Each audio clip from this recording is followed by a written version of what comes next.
We are live. Wait, here we go. Welcome. This is. Wait, hold on. Let me start this over. Hi, my name is Emoji. I'm here with my co-hosts Nikki G and OMW, and we are bringing you Anime After Hours. Welcome everyone in this space, everyone chilling with us, everyone on Twitch, everyone on YouTube, everyone on X live stream, everyone on Nikki's thing. Am I missing anything? Is that are we, I think that's all bases covered, right? And the Discord. Shout out to everyone on the Discord. Here we go. Nikki, you're good? I think so. Okay. Oh snap. I just realized that because you're on your phone and you're not on your thing anymore, if you can go back on your, if you, just for movement purposes, because your avatar is frozen. Yeah, I know, because I can't have my webcam open and Twitter at the same time. Even on your phone? Oh, because you're using your phone. Okay, you know what? Don't worry about it. Everyone, right now, Nikki is here. She's we have her in like a I'm not even. She's just stuck. She's here. She's stuck. Don't worry about it. We're you know what? We're gonna go to our affiliate partners. Welcome to the wonderful world of the internet. All right, here we go. In 5. Wait, hold on. Not really. Psych. All right, we will go to our affiliate partners in 5, 4, 3, 2. Wait, why am I counting down? Because you're not. I can just start this, right? I'm not streaming. Very extra right now. Okay. We're going to go to our affiliate partners right now. All right. I'll see you in a bit. Hey, what's up? My name is Emoji, and I'm here with Nikki G and OMW, and we're bringing you Anime After Hours. But before we do that, I want to give a brief shout out to our affiliates, VV Digital Collectibles. VV is the world's home of premium collectibles, comics, and artworks from brands that you love, like Viz Media, Marvel, Star Wars, Disney, and more. Take your collecting to the next level with VV Digital Collectibles, and check out the link in our description box below, or use the QR code that you see on the screen for $10 off your first purchase. This is an interactive show and podcast recorded live in front of an online audience. Those in the crowd on X are welcome to join in on the conversation, but know that all conversations that take place during the show will be published across multiple platforms. With this being a live interactive show and podcast, please be mindful of your speech. And now, let's get back to the show. And we are back live. What's up? How you guys doing? I'm a little frustrated. We will figure it out. It's part. You know what? It's part of being live, right? Like when things are live, anything could happen, and you know. I know. But once again, we are here. We're doing it, right? We had some difficulties last time, but we'll work it out.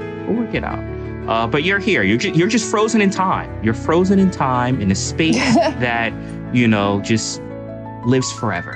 Let's romanticize it. Lives forever. But welcome everyone to the show. We already got Majin in the chat. Majin said Final Fantasy VII giveaway. I will never forgive you. I didn't have a Final Fantasy VII giveaway, bro.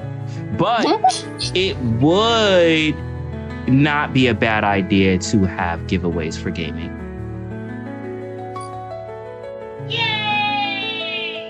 Side note. Hey, and while we were just wrapping up the show, the hidden doors is pinned to the top. You pinned the hidden door? Slide one over. Yep, I did. I pinned it to the top, and then I pinned the live stream right after it. So you do have to slide one nest over, and you will find that. Make sure you guys enter, and that will decide how we will be giving away that second prize for the day. Let's go.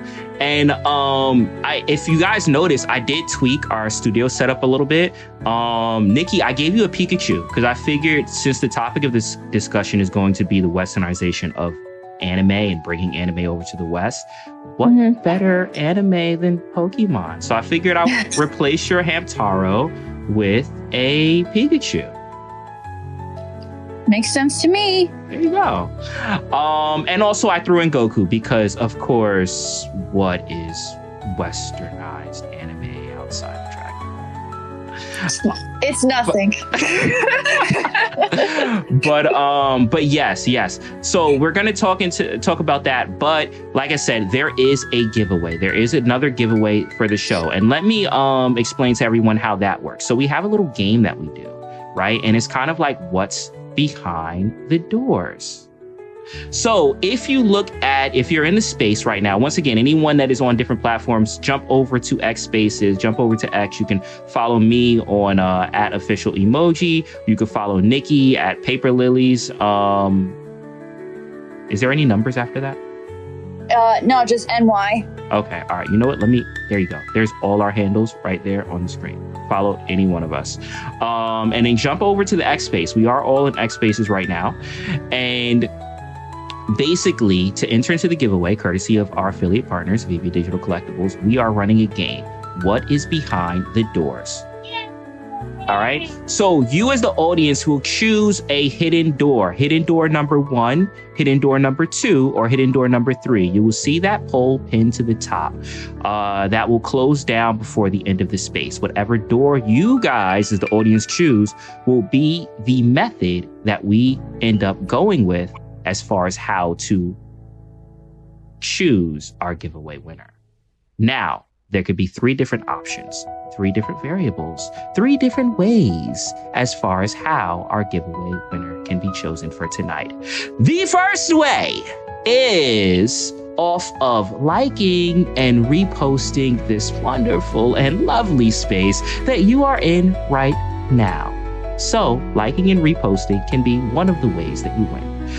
A second way is liking and reposting the live stream that is pinned to the top. If you are on other platforms, it's what you're looking at right now. Hey, I'm on TV. Liking and reposting the live stream, that is another way that you can win the giveaway. The third way is the same way we did in the pre-show.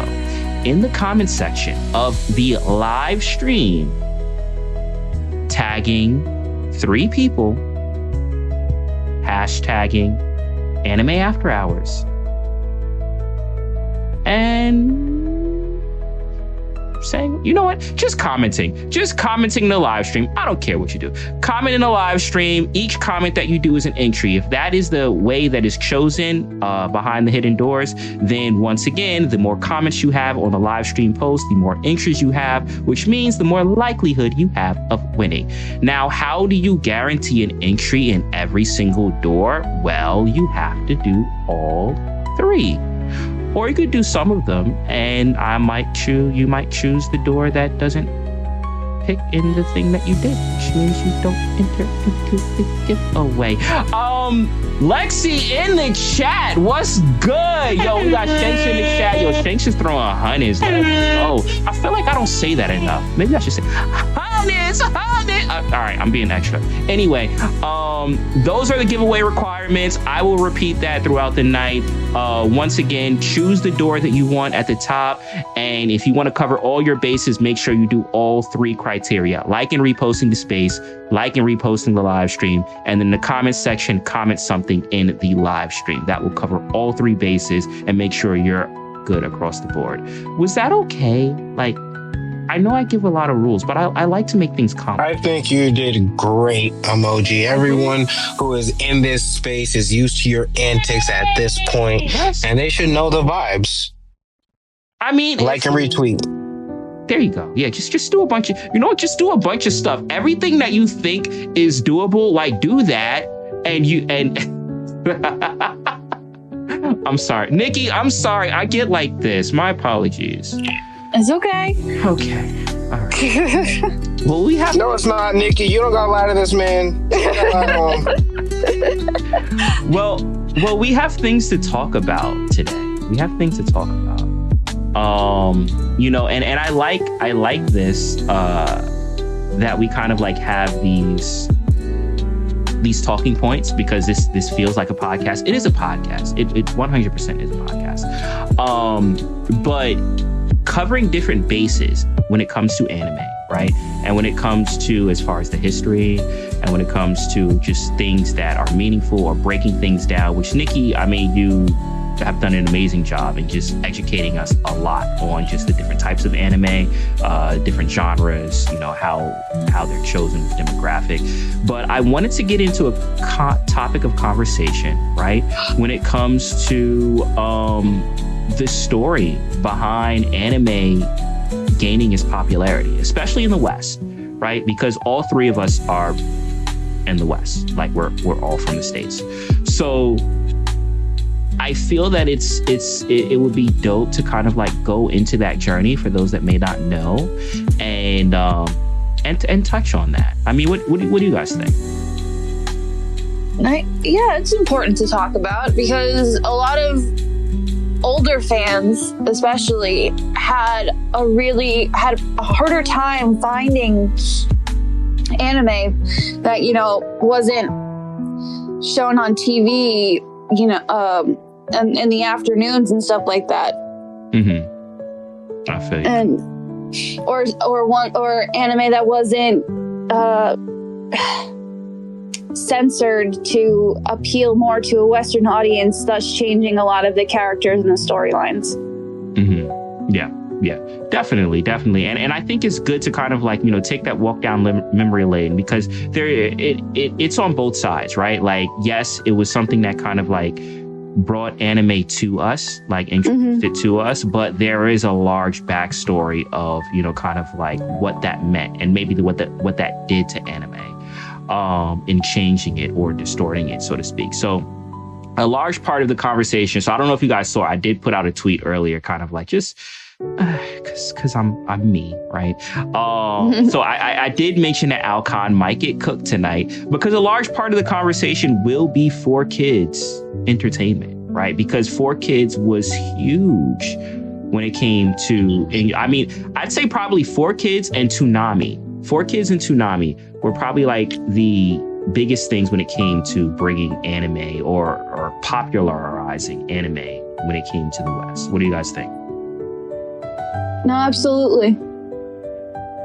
What are your thoughts? For sure. I think Toonami was one of the more degenerate onboarding ramp, and 4Kids TV was more of the accessible, earlier in the daytime, run home from school to watch it on board. Actually, I think it was like actually right before school, if I'm not mistaken.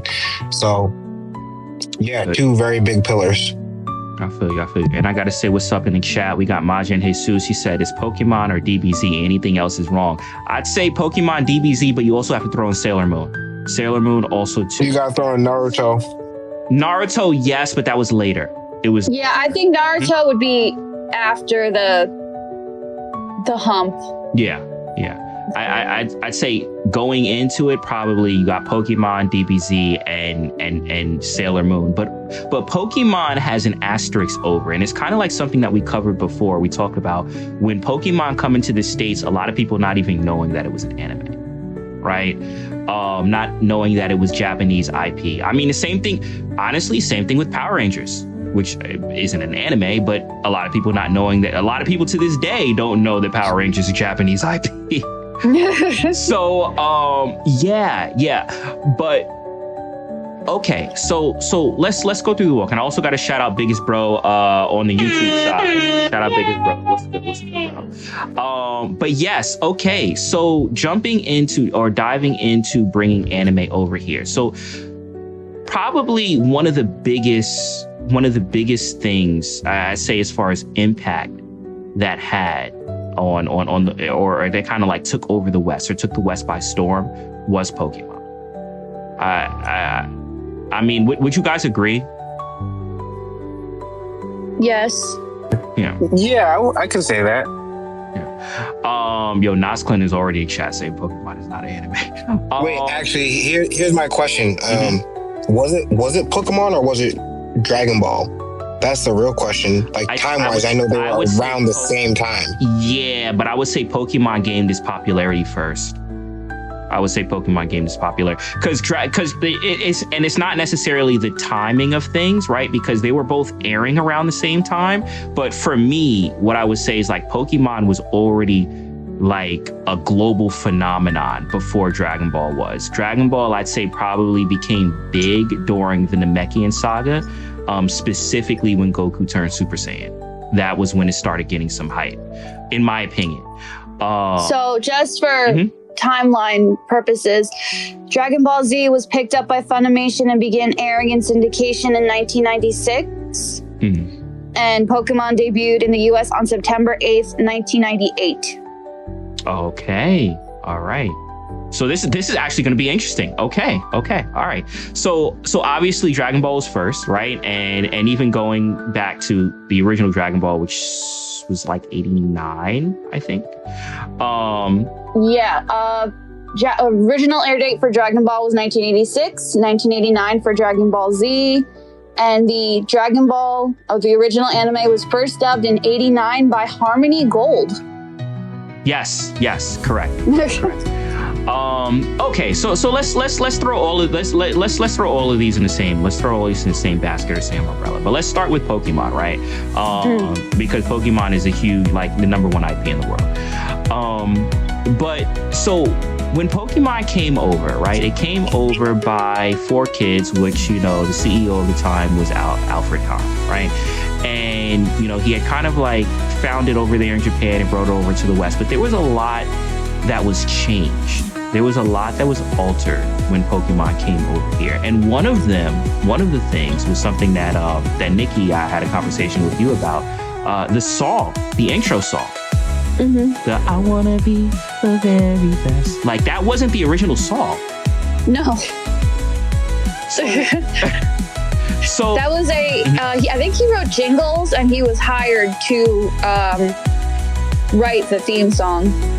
Got it. So that was a thing. That was a thing where you had anime, you know, coming over here, but the music was changed, right? It happened with, you know, Pokemon. It happened with Dragon Ball, which I'll go into that in a bit later. Happened with Digimon too. Yeah, where, you know, that was one of the things that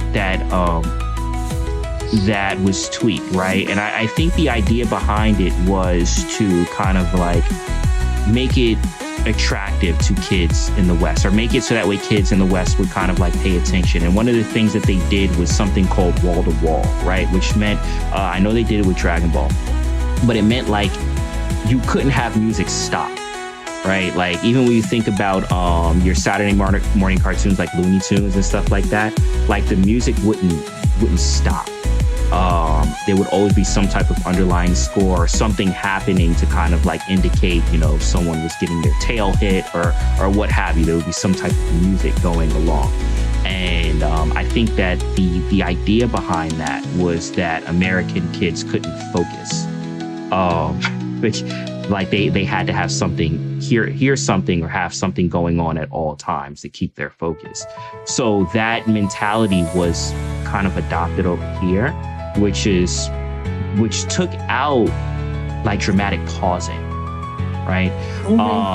But also too, it changed a lot of the songs, right? A lot of the intro songs, a lot of the things that you know, that we know or attribute to you know, these shows may not have been that in the first place. Let me just go to Majin and Nas are having their own chat in the chat. But okay. Yeah, while we're talking about the chat, we have our good friend Omi Homie Max, who says Boondocks equals the best anime of all time ever on the world to ever exist in the universe.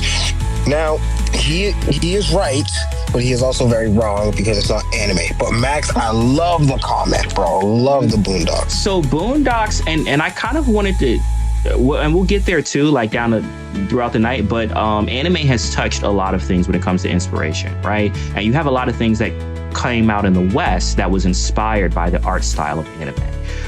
Boondocks being one of them, the DC AMU also being another one, where off the aesthetic, it does look very Japanese as far as the art style. I mean, they hire artists that are from out east, right? So, but yeah, no, like definitely nods, homages, but going back to the history, right? So that was a thing, right? And I think with Pokemon, the number one thing that kind of like, yes, it took the West by storm, but a lot of people didn't look at it as an anime. They looked at it as a normal Saturday morning cartoon, is because of the way it was presented, right? Even when it came to dialogue changes, when it came to, the rice balls being called, jelly donuts. There was a lot of things that happened that kind of made you feel like you weren't watching something unique. You were watching your regular Saturday morning lineup. Although it was still something that like dominated. Like, I mean, Pokemon was everywhere. They had a Pikachu, everything. Do you guys remember what that time was like? I remember kids suddenly starting to play the trading card game, like on the playground and everything. Mm-hmm. And I remember they were like, Pikachu's not that good. And I remember I was only like 9 at the time, and I was like, but he's really good in the TV show. You know what's crazy? Yo, they ended up buffing Pikachu like crazy due to the video game with Light Ball. They gave Pikachu the craziest buff. But yeah, right, like initially, no, like he was even in the game, like in original Red, Blue, before Light Ball, he was whatever. But yeah, I remember they had a Pikachu punch buggy, and that was the thing that I was like, when I looked at as far as Pokemon, I was like, there's nothing that doesn't exist like from this IP. Like they had literally everything. They have a Pokemon car. And that's how big it was, and that's how impactful it was, right? OMW, do you have any memories as far as what that time was like with that Pokemon craze or wave? Oh man, bro. Mm-hmm. I can't begin to explain how much of a fan of Pokemon I was. Like, bro, I still have Red version like literally by my bedside nightstand in my Game Boy just to play whenever I want, just because it brings back those old school classic nostalgic vibes. I have a brother, right? And we would play Pokemon all the time. Like the neighborhood kids were always playing Pokemon. We had binders and binders and binders of multiples. It was crazy. It was so much fun. Like I had an aunt who every week she would just like take me and my brother to the mall and like buy us some Pokemon cards, and like that was a thing that we did for like 3-4 years straight. It was just dope. I feel you. I'm sorry, I'm sidetracked because I'm getting triggered that in my chat I keep seeing like Boondocks being referred to as an anime. It's not. It definitely has anime art style, but it's not. Because Nazclin asked what anime is this Samuel Jackson was in, and then they said Boondocks. But yes and no, that's not what he's talking about. There is an anime with Samuel L. Jackson that's actually an anime called Afro Samurai. That is probably the one that he's talking about. But yes, yeah. So Pokemon, yeah, man, like it took the world by storm, but it had a lot of things in it that that was very westernized, right? And a lot of changes made to that show to cater to Western kids, right? And the thing though about Pokemon, and in my opinion, I would say that show, it wasn't, yes, it was changed a lot, but it wasn't to me, it wasn't to an egregious level, right? Like there are certain shows, and we can get into that were changed to the point where they were almost unrecognizable, right? For me, Pokemon, it was changed, but it wasn't like, I don't feel like I have to like watch the Japanese version of it. Like I feel like watching the regular version is okay. I mean, I don't know. What do you guys think? I haven't watched too much of Pokemon in Japanese to really point out very many differences, but I'm sure that they're there. Mm-hmm. Besides name changes and any cultural things that they decide to change, like jelly donuts or erasing Japanese text from the backgrounds or anything like that. Yeah. I feel you. You know what? It might also be just that we just never bothered to watch it.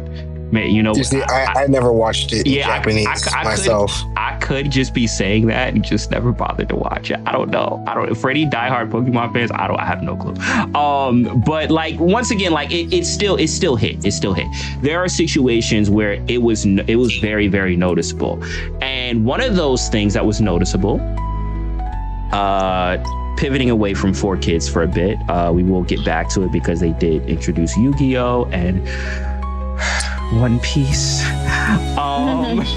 But another thing, going back to as far as, you know, when it comes to things that hit the West by storm, Dragon Ball Z specifically, and Sailor Moon. I would say both of those probably had an equal impact. Oh snap, yo, we got 8.3 on the live stream, bro. Jeez. We got 8.3 in the live stream. Okay, so Dragon Ball, Sailor Moon, and I felt like they were perfect in targeting what they were, because one being a shonen and one being a shoujo, right? Like one being for adolescent males and one being for adolescent, you know, females. And it's funny because actually I noticed Sailor Moon before I noticed Dragon Ball Z. Which is interesting. But once again, I noticed Sailor Moon from like before Toonami. Like they used to come on, for me it was Channel 9 in Jersey, which like I don't know. But when did they come out though? That's the thing, like they would come on at like 6 o'clock in the morning, bro. No, I'm talking about like year-wise, because age demographic is a big thing, right? And it was 90s. I want to say probably 90s. 95. Yeah, I would say like around there. But if it came out in Japan in 95, then it hit the States. No, it first U.S. broadcast in 95. Oh, really? Okay. All right. So then maybe Thank you, around Nikki. there. Yeah. Because I was super young, and I know I saw Sailor Moon before I saw Dragon Ball Z. But see, it's crazy because it was the complete opposite for me. Like I was flooded with Dragon Ball and Dragon Ball Z. But where did you watch Dragon Ball Z? Like, did you watch it? Bro, I watched it on anywhere that had it, bro. No, like when you first discovered it, where did you watch it? Most likely Toonami, because like, you know. So before it hit Toonami, and I can only talk about Jersey, right? Before it hit Toonami, it used to come on Channel 9. It used to come on at like 6:30, 7 o'clock in the morning. I have no clue why I was even up that early, but they were running the Saiyan Saga, right? And I remember the first episode that I saw was the episode with Gohan when he transformed into the Great Eight and then Piccolo had to destroy the moon, right? That was the first episode I saw. But yeah, they used to air super early, and I remember watching it. I was like, I like this show, but it comes on so early. Like I had to make a commitment to wake up to watch it. And this was this was obviously before the Funimation dub, and like way before that, whoever was doing the dub for that.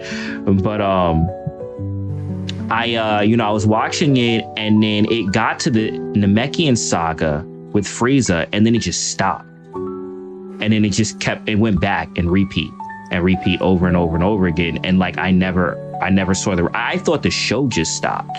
But that was my intro to That was my intro to Dragon Ball Z. But yeah, that was before the Toonami run. It was before the Toonami run. I didn't actually see the rest until it hit Toonami. Yeah. Toonami didn't pick it up until 98. Okay. Yes. Ricky, how are you getting these?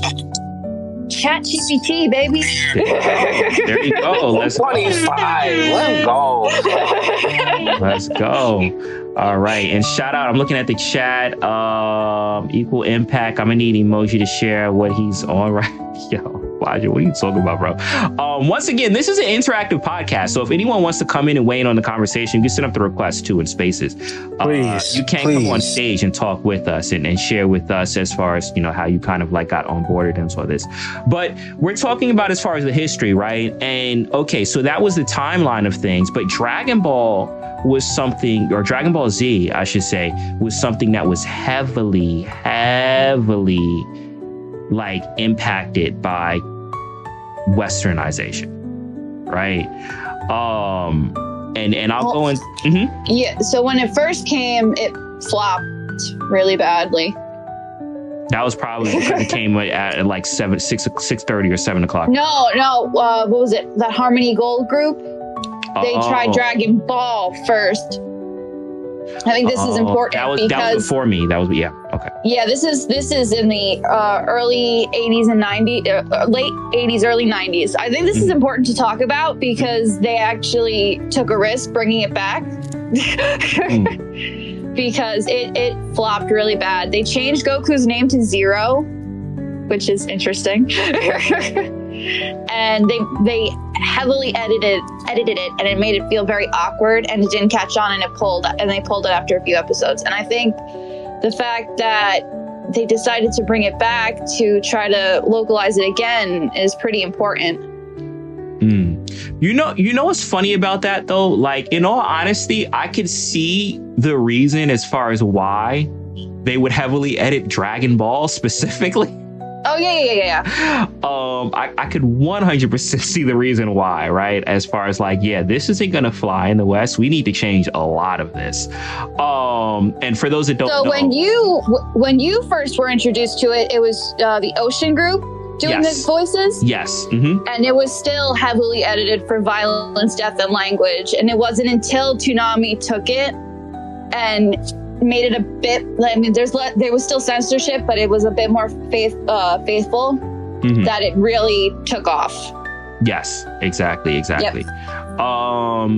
Okay, awesome.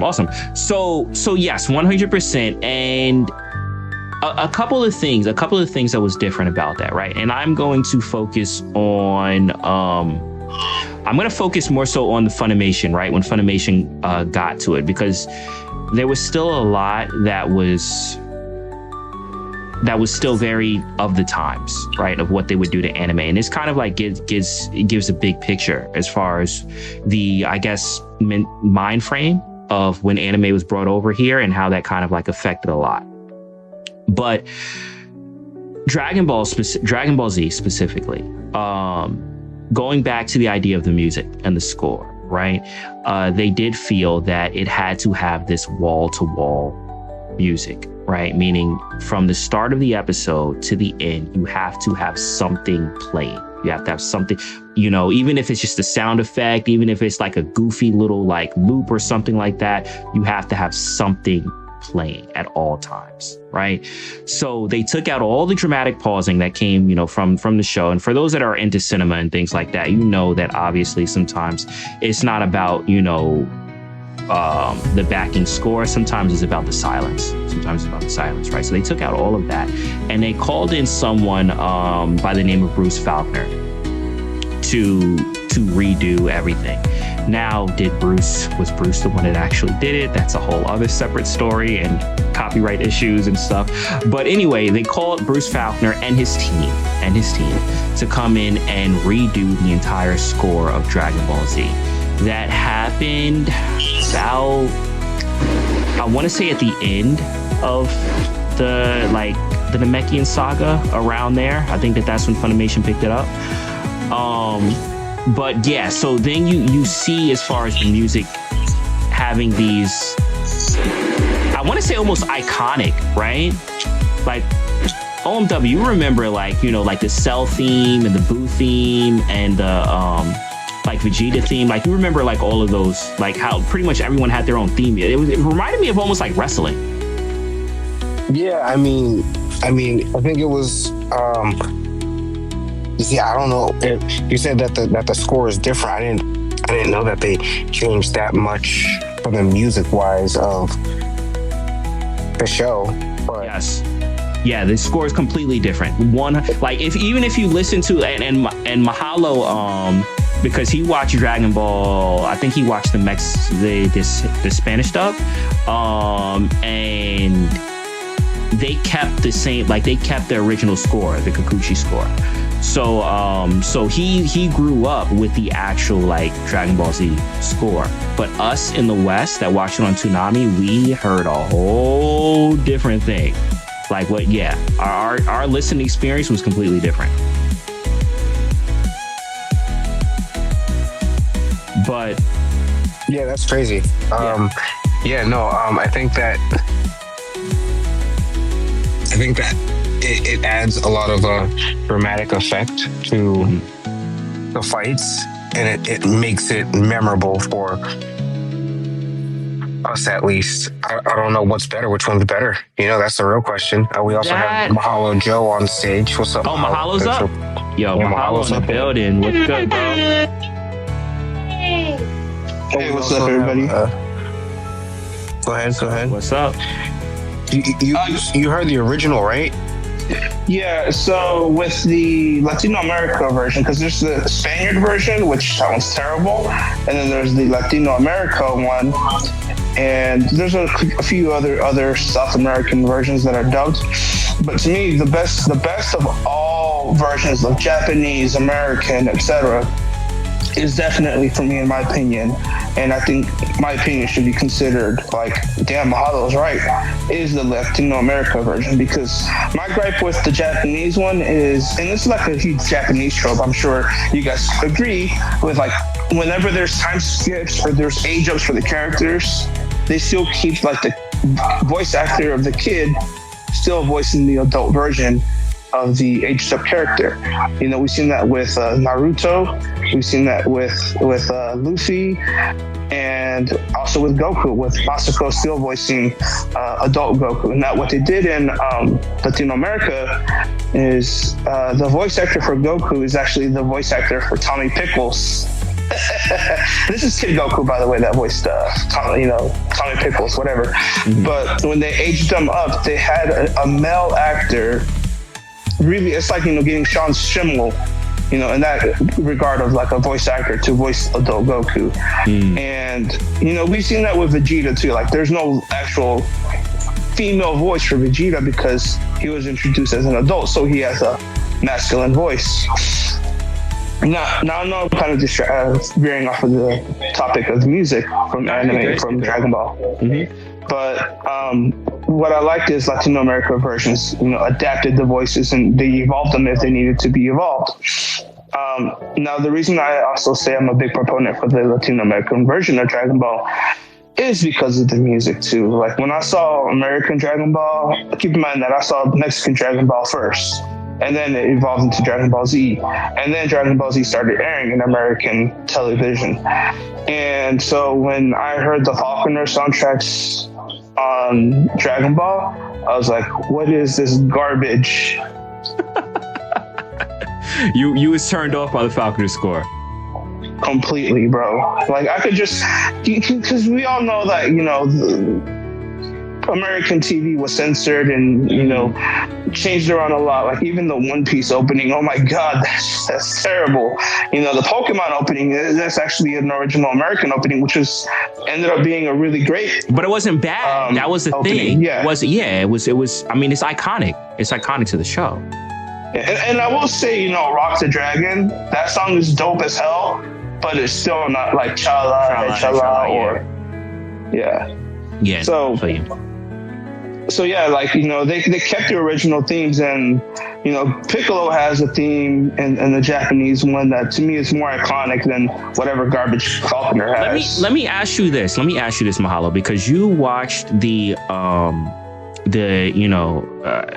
the dub that came out in Spanish. So like, how was that? How did they handle as far as with dramatic? Because that was a big thing over here in the West. Like the music was nonstop, right? And hate it or love it, like I grew up with the Falconer score, right? So I'm partial. Like I when I think of Goku transforming into Super Saiyan 3, I think of that score, right? Like all of those highlights, all of those moments are attributed to that music for me.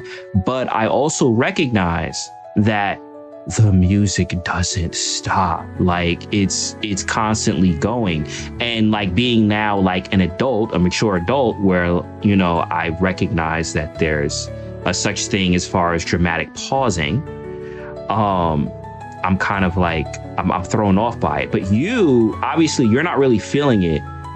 Did you guys have that same thing? Was the music nonstop, or did you have like, how did you handle as far as just that constant being bombarded by sound?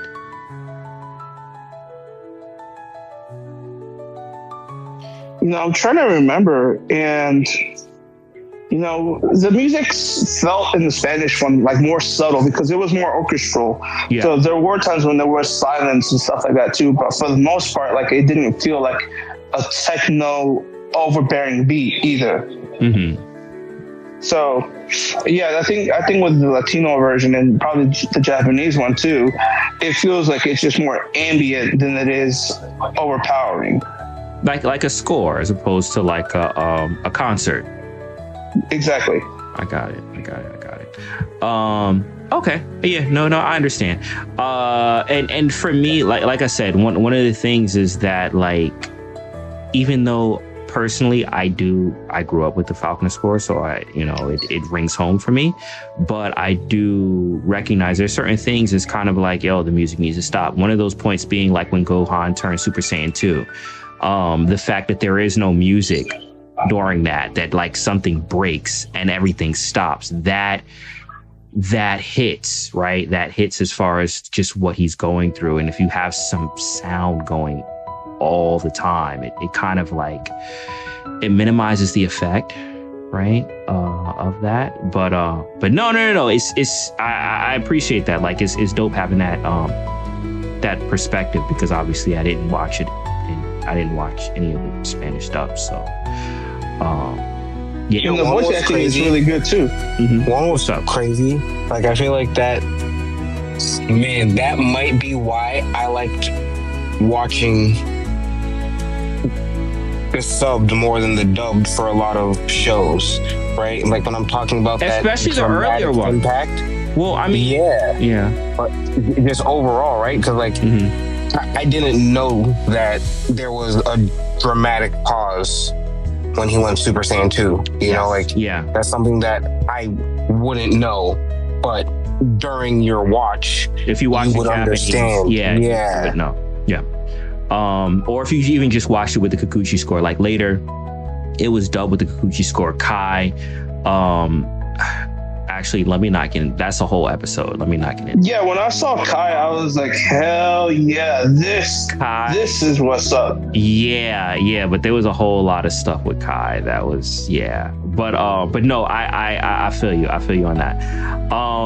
But okay, so let's get into some of the darker side, because I see the time and we do have the giveaway. Once again, for everyone in the space, we are running a giveaway courtesy of our affiliate partners, VV Digital Collectibles. How much time do we have left on the Hidden Doors? It will wrap up like 1 minute before the top of the hour. So we got like 15 more minutes? Yeah. Okay. All right. So once again, for everyone in the space, we are running a giveaway. At the top, you'll see Hidden Doors. Choose whichever door you want us to enter into. Hidden door number 1, hidden door number 2, or hidden door number 3. And at the end, I will disclose what is behind the door. What is behind the door is going to be the way of winning the giveaway today. And there could be 3 possibilities. One being liking and reposting the space.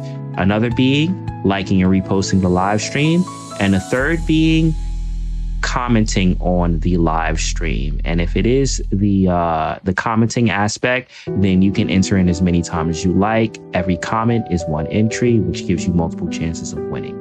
Those are the 3 possibilities. And behind the hidden doors, we will find out which one is what you choose, which we'll, go over in a bit. But I wanted to get into some of the more, I guess, egregious things, right? Hey, before you get into the egregiousness, we do have a comment over from the Discord. Yes. From our good friend Majin. Yo, Majin is everywhere. He's in a space, he's on my chat, and he's in the Discord too. Yeah, Majin. Yo, this is why he be winning all the giveaways, cause Yup. Yo, he be on like 15 different devices. This is wild. He says, I want to know how many of the hosts or people y'all know have seen every episode of Pokemon, and the same question with Dragon Ball. I have not seen every episode of Pokemon because I stopped watching religiously after the Indigo leak, but I have seen every episode of Dragon Ball, Dragon Ball Z, Dragon Ball GT, Dragon Ball Super multiple times. So did you see Daima? And Daima, yes. Everything Dragon Ball related, Heroes, every OVA, every movie, like everything that Dragon Ball has ever released, I've seen multiple times. But okay, do we have any other comments? No. Okay. All right. So, off to the egregious, right? Because, like I said, Pokemon wasn't that bad, right? But there were certain things where there's these liberties that were taken to kind of, let's say, westernize anime, went a little too far. I don't know. Nikki, how are you doing? I'm doing okay. I'm just listening. All right. Did you want to? Because I know with talking with you, you had brought up some of these things, especially specifically with One Piece coming over. And did you want to highlight on any of these things that were kind of like,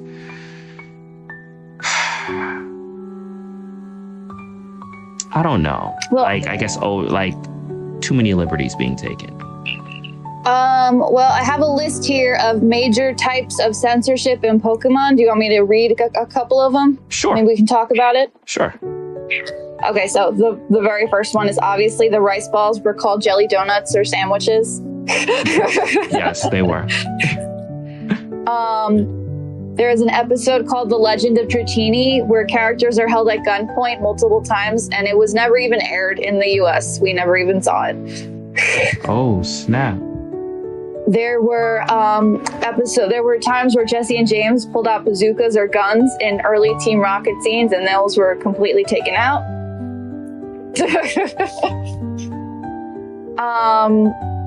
James' inflatable boobs scene in the Beauty and the Beach episode was cut entirely. Okay. Episodes showing Misty in a bikini were cropped or cut entirely. Okay. Let's see. This is crazy. Episodes where Brock flirts excessively were toned down, which is crazy because I still remember him being crazy flirty. I was going to say that, like, toned down from what? What was he saying before? Jesus, I don't even want to know. Brock was thirsty. Brock was thirsty. Yo, I'm telling you, Mexican TV did not give a damn. I remember actually those inflatable tits for James.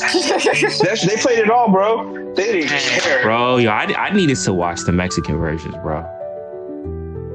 That's crazy. And the thing is, it was available here because like we had a lot of we still had. I watched Dragon Ball Z, like the Otherworld tournament arc in Spanish because like we had the channels over. Telemundo? Yeah, we had them over here. So like, I was like, all right, let me just jump ahead. I don't understand what's going on. I remember Telemundo having that too. Yeah. But Nikki, you through a list.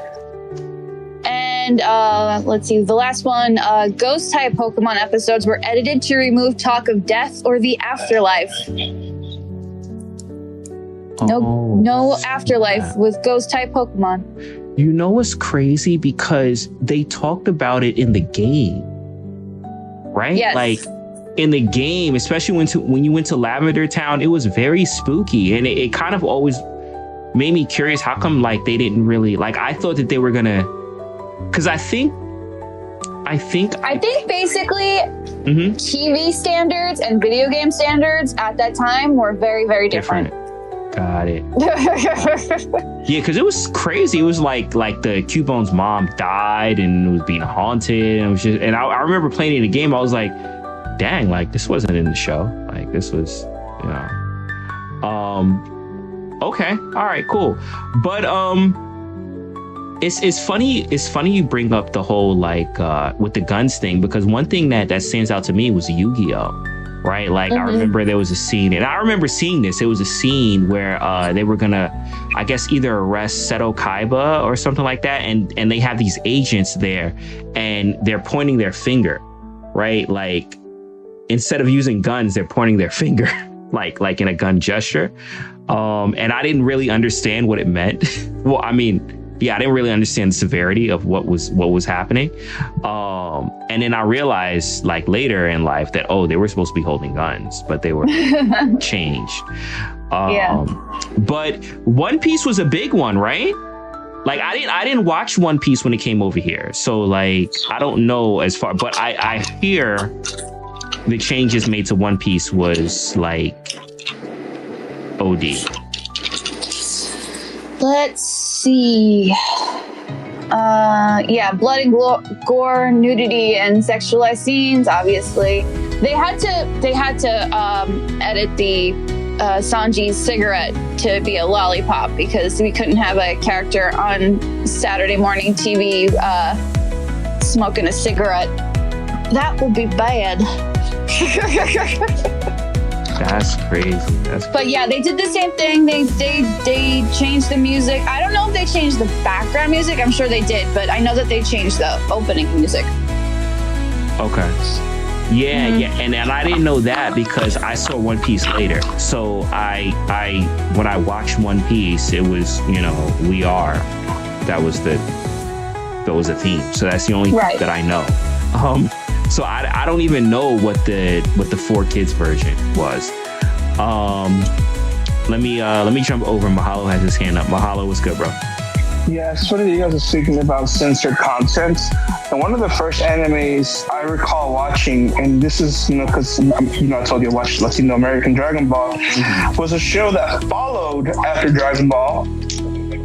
Before Dragon Ball, there was Rama 1/2, and then after Dragon Ball, there was a show in Spanish called Caballeros del Zodiaco. In English, it means Knights of the Zodiac. I'm sure you guys heard of that. And in Japan, it's called Saint Seiya. Now, watching Saint Seiya versus Americans, Saint Seiya, bro, that anime was probably, to me, as a kid, like the bloodiest, most like action-packed anime ever, man. Like people would get like judo chopped through their chest and bleed out and stuff, bro. And this was aired in real time, like not censored, prime time and everything. And kids were watching that stuff, bro, and they didn't care. Yeah, Flacco's throwing hundreds. I'm sure he remembers that. I never saw that. I never saw that anime, but like I even remember though, like the difference. And I think that for me was the reason why I would say Dragon Ball Z is my first anime as opposed to Pokemon, is because even though Dragon Ball Z was censored, it was still much more violent than a lot of the things that we saw, like when it came to just traditional like cartoons of that time, right? Like I remember seeing like with Krillin getting impaled, right, by Frieza, because they aired that. Like I think they cut out the blood, but the dude was still impaled. And it was no, I think they made his blood purple in American censors or something, I think. Piccolo. No, they censored it to red. I don't know what they did. They did a whole bunch of weird stuff, but there were certain things about Dragon Ball Z that was still, it was graphic enough for me to recognize this is different, right? And yeah, like as you dive down the rabbit hole and, you know, see more stuff, then you're like, oh snap, nah, this is really different. But yeah, like, you know, there was certain things that was changed, and I think that had an effect, right? That had an effect, especially when you're watching like these English dubbed, where they heavily changed it. And going from that, I think what had happened was they started leveraging, all right, well, we can release these uncut or uncensored versions, right? And sell them, right? I know they did that with Dragon Ball Z, and obviously as they started releasing more things under Adult Swim, with Cartoon Network, then it felt like a sales pitch, in all honesty.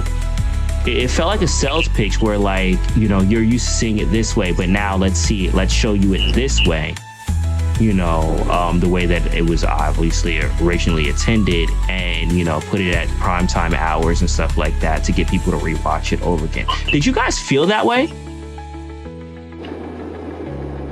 Or was it just me? I'm sorry, I was bringing OMW back up. Oh, he dropped? Oh, snap. Let me, OMW, you there? I'm back. No, you're good. But did you feel that? Like that transition between like going from it being heavily censored to them kind of like opening the doors and then kind of making that ultimately like a sales pitch, especially to pitch the Adult Swim, right? Like the late night hours. Yes. Yeah. I actually, so for me, it wasn't Dragon Ball, it was actually Kenshin. Mm-hmm. So when Kenshin first aired on Toonami, I used to tape the episodes every time they would come on so I could watch them later. And then eventually I found out about Amazon, and my actual very first purchase on Amazon ever was the box set of the first season of Rurouni Kenshin. Mm-hmm. So when I watched the DVDs for the first time, I specifically remember episode 7, which is when he fights Janae. Mm-hmm. The other assassin from his, There's this scene where he's sitting at a riverbed and he's kind of playing with his sword, opening and closing it, and then Karu comes up behind him and surprises him, and the sword closes on his finger and like gushes blood. Mm-hmm. And they completely cut that out of the Cartoon Network version, and they also cut out how he called him like a bastard, and how bloody the whole thing was, and I kind of was like, whoa, damn, this is different. After watching the cut version so many times, I really kind of was like, I'm missing out here. Mm-hmm. So let me ask you this, right? Like now, especially now in the age that we are in right now, because a lot of, and here's the thing, right? And here's where the catch-22 comes in, right? A lot of those things are what brought a lot of us into anime, right? Like you're a huge fan of Rurouni Kenshin, right? Mm-hmm. And it was those early, you know, dubs or those early episodes is what introduced you to that show in the first place, right? Now, obviously, as you learned more about it, you kind of like dived into, you know, the truest form of that IP and that medium. Like, how do you feel, honestly? Like, for me, it's weird. It's a weird feeling because you have this love, but then you have kind of like this sense of betrayal. Like, does that make sense? Maybe not betrayal. Maybe that's what were you gonna say? For me, I understand why the censorship happened, especially during that time, mm-hmm. because Kenshin wasn't on Adult Swim; it was on in the middle of the afternoon. Toonami. So they were, it was on Toonami. It wasn't on Adult Swim. They weren't trying to bring in, you know, older kids. They were really trying to do the young kids. I feel like, 12, 13, 14-year-old boys. And I understand why the censorship happened. I'm not upset that the censorship happened because we were still able to get the uncut stuff. If it was completely like you could never see the cut stuff in America at all ever, it would be a different conversation. But I mean, that was how we had to be introduced to it at that time. And a lot of us wouldn't be where we are now if we didn't have those uncut versions on TV, you know? I mean, those cut versions on TV. That is true. Mm-hmm. That is true. Let me, I don't know if Mahalo has his hand up. Mahalo, do you have your hand up? I do not. Oh, okay. On my end, it keeps saying that you're raising your hand, but I mean, I'm on PC and PC is broken. OMW, do we have anything going on in the Discord, or how are we doing on the polls? The poll actually just came to a close. The winner. Which door are we going through? We got a tie between the doors. We got a tie between the doors. Hidden door number 2 and hidden door number 3. Hidden door number 2. All right, let me go through my thing real quick. Hold on. Oh snap, yo! I just. I'm sorry. I got a text from Magic. Kikuchi score. Let me go through what the doors are. Okay. So you said which ones was it? 2 and 3. 2 and 3. Okay, let me. 2 and 3. Hold on. All right, 2 and 3 are both of those. Okay, and then as promised, I'm going to look and see which one has the least engagement. Okay, and on that one, okay. All right. So. Oh wait. Hold on. Oh snap. Let me just make sure. Let me make sure real quick. Okay.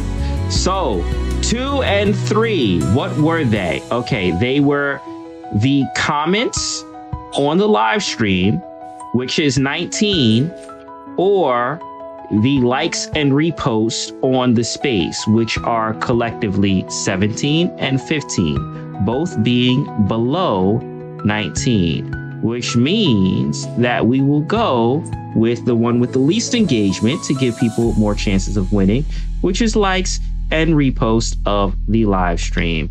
And we will run that right now. And our winner, as you can see on stream right now, on the live stream is, hold on, let me get my horns going, because I did pull this in real time. Hold on, let me just make sure that they are here though. We do have to verify that they're here. We have to verify that they're here. They are here. Just pulled up their PFP. And it is Flacco the Great. We went off of likes and reposts of the live stream because that was the one with the least engagement. We believe in rewarding those that pay attention. So you had the best odds of winning because the least people followed what you did. So shout out Flacco the Great for winning tonight. That was what was revealed under door number 3. There you go. Shout out to you. All right. So, I think that pretty much wraps up the convo.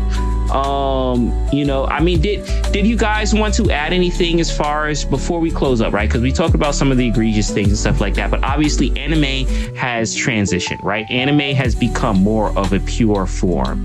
And granted, there are still liberties taken, especially when it comes to dub, which is why we had the whole conversation as far as sub versus dub and how people may tend to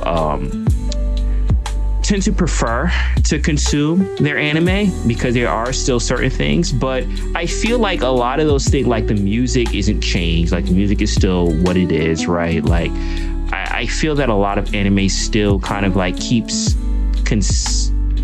tries to keep consistent to the tone, not really like toning it down, but keeping it what it is. Especially not to the degree of the 90s. There are still changes, but I mean, before we close up, what are you guys' feelings? What are you guys' feelings as far as the state of anime now, today, with the way that it's handled versus, you know. To me, I feel like it's improved a lot when it comes to the English dubbing. They are trying to stay true to form. They're even actually using, you know, speaking in accents almost when they pronounce names. Like they don't Americanize it, if that makes sense. And I do realize that they're paying more respect towards the original source compared to the day. But, you know, some of the original shows were actually dubbed really great. I know that Nikki mentioned Yu Yu Hakusho, and the more she mentions that, I'm like, damn, you all right. Yu Yu Hakusho is a really good dubbed one. Yeah. For sure. What about you guys? Did you guys want to comment on just the growth? I think because not many people are getting their anime through TV anymore. They're getting it through streaming. That's true. They really don't have to make those censorships anymore. Sometimes when you have a dub, they might take liberties depending on what they say. They might change it to fit, you know, whatever the writer wants to say.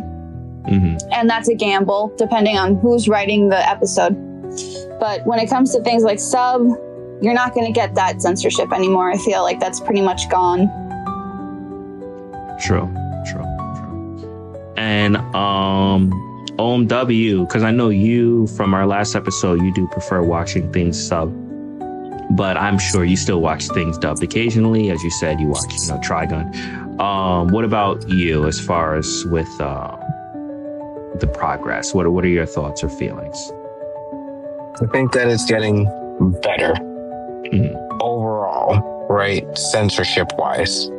I think that they're understanding, like, the audience today understands more of the anime culture and actually respects it for what it is. And they understand that little nuance changes, like, you know, the pause of music during Super Saiyan 2 has a major impact on overall perception of the show long term and that lasting memory and impact.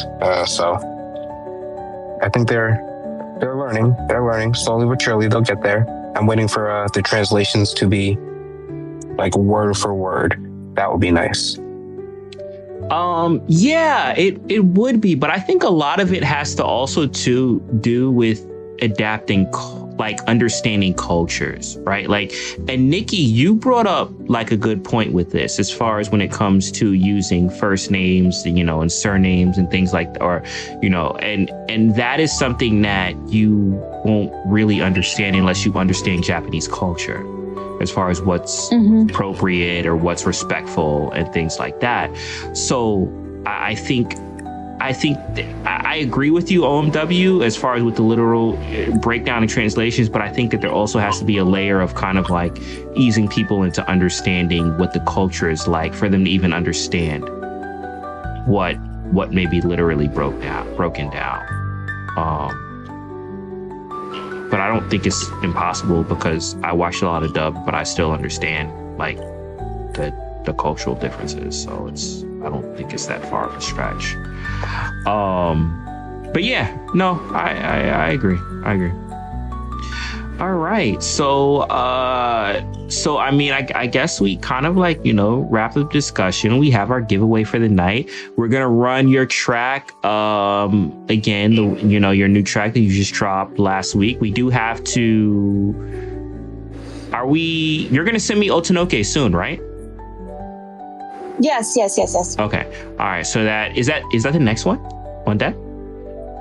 No, I have something coming out next week. Oh, yo, you're cooking. Hold on. I gotta give you a horn for that one. Okay. All right. Bet. So we may have another world premiere next week. Okay. Bet. All right. So, and then also too, we have our collab Otanoke coming out, at some point when season 2 of Dan comes out around there, which is in July. Yep. So, all right, cool. But yes, be on the lookout for that. We'll play, unless you want to play something different. I could run through the same track, because I'm looking at the space and it seems like everyone is in here was kind of like in here before. So It's up to you. It's your call, whatever you want to do. Okay. I really have been bumping mixed nuts a lot. Oh, okay. if that's okay. All right. And that's from Spy Family, which is another amazing anime doing very well. Okay, all right. I'll close out with that just to close out on something new.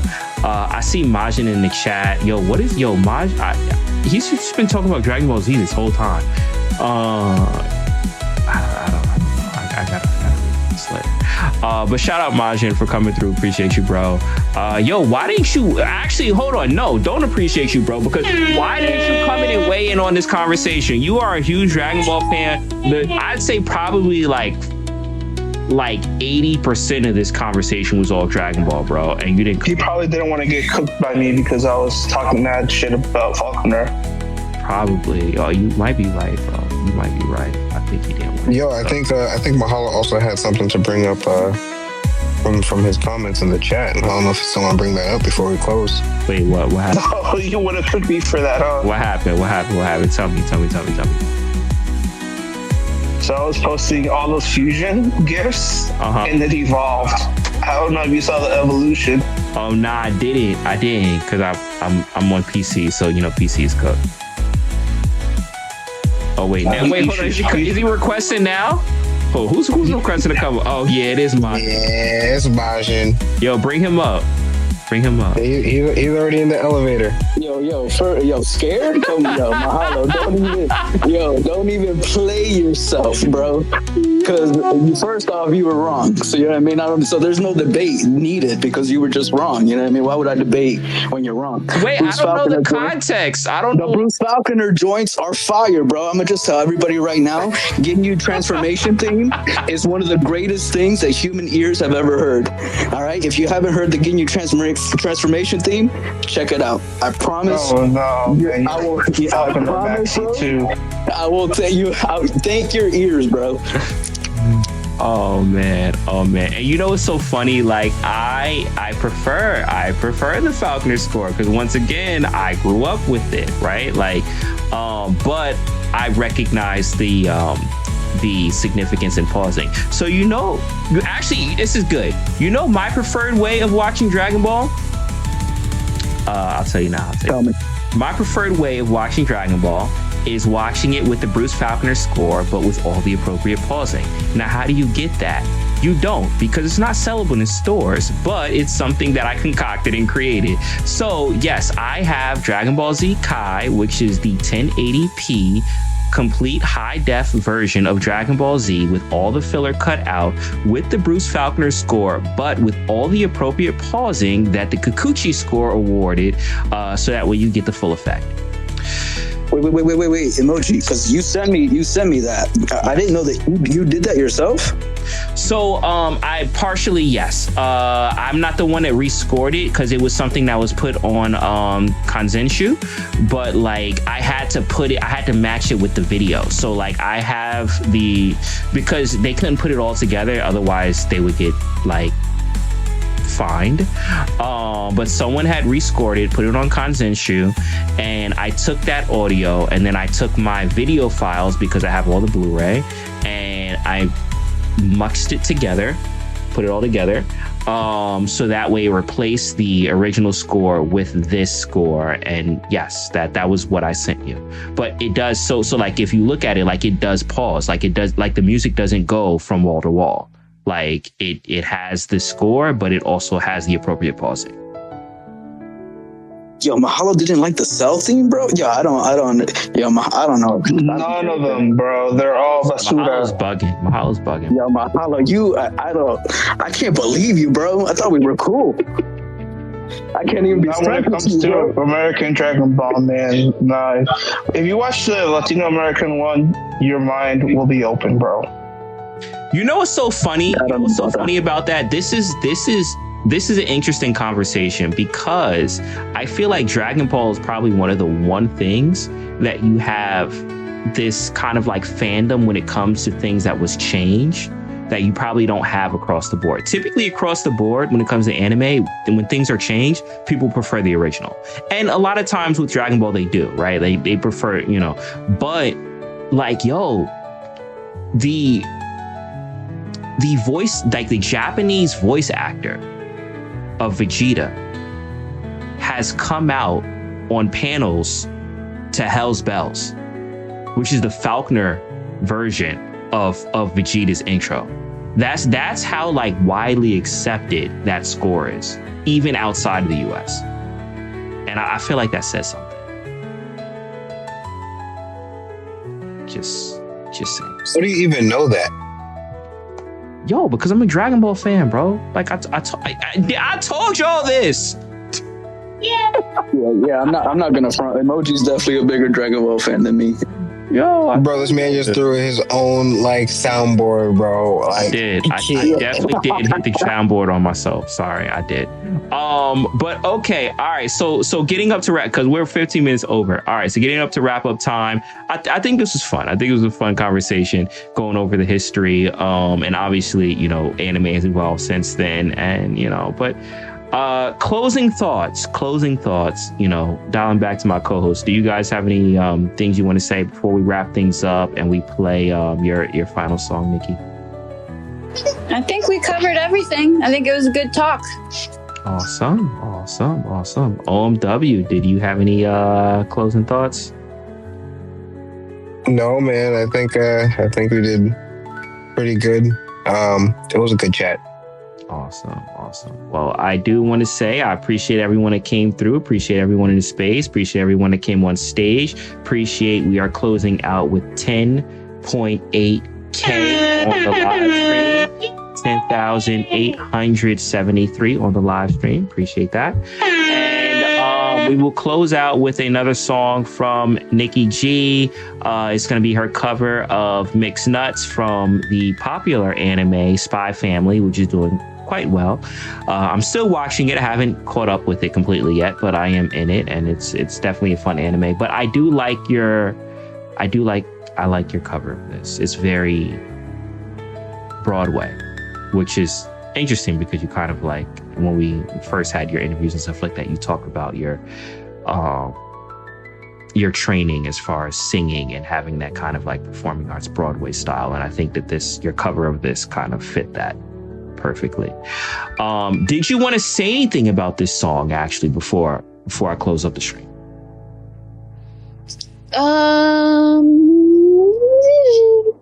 It was. I'm trying to remember because it was a while ago.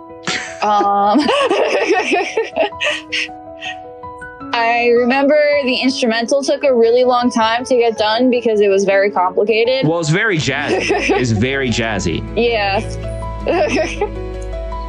But no, it was a fun one to do, and I had to change the key because it was originally done by a man. So if it sounds a little weird to people who know it, that might be the reason why. Got it. All right. And once again, this is a special feature that comes when you are in the X live stream. Speaking of which, these are our X handles. So if you are on YouTube, on Twitch, or wherever you are, make sure that you follow us on our X handles so that way you can be a part of the show. This is an interactive podcast, which means you as Mahalo and Majin Jesus, you can come up and be a part of the show, a part of the experience, and weigh in. This is going to be featured on Spotify. This is on all of our channels. So feel free to do that. Follow us, be a part of the show. Those in the space, we will run this track, but we will close the live stream portion of it because we don't want to get copyright strikes because they are bad. All right. Appreciate everyone on the live stream. Thank you. Hope you had a good time. And we'll see you next time. We run this every Thursday, 8 p.m. Eastern Standard Time. This is Emoji signing off with my co-hosts, Nikki G and OMW. And this is Anime After Hours. Until next time, peace.